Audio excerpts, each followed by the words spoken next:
शिवदूती स्वरूपेण हतदैत्यमहाबले घोररूपे महारावे नारायणि नमोऽस्तुते दंष्ट्रकरालवदने शिरोमाला विभूषणे चामुण्डे मुण्डमथने नारायणि नमोऽस्तुते लक्ष्मीलज्जे महाविद्ये भयेभ्यस्त्राहिनो देवी दुर्गे देवी नमोऽस्तुते एतत्ते वदनं सौम्यं लोचनत्रयभूषितं पातु नः सर्वभूतेभ्यः कात्यायनि नमोऽस्तुते ज्वालाकरालमत्युग्रमशाय खड्गो भवतु चण्डिके त्वां नता वयम्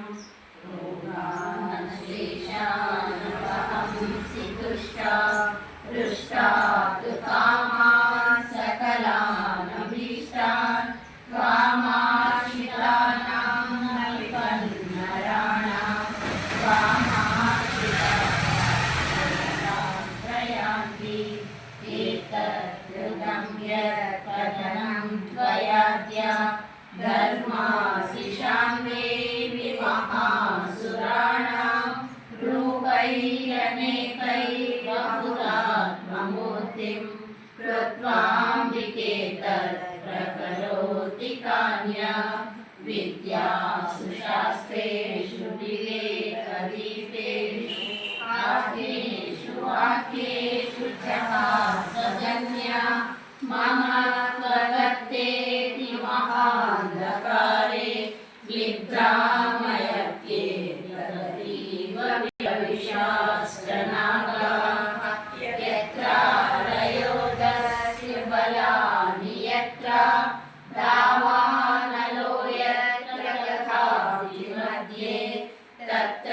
स्थिता त्वं परिपासि विश्वं विश्वेश्वरीकं परिपासि विश्वं विश्वाधिकाधारयसीति विश्वं विश्वेशवन्द्या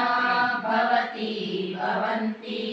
विश्वाश्रया वे त्वयि भक्तिनम्रा।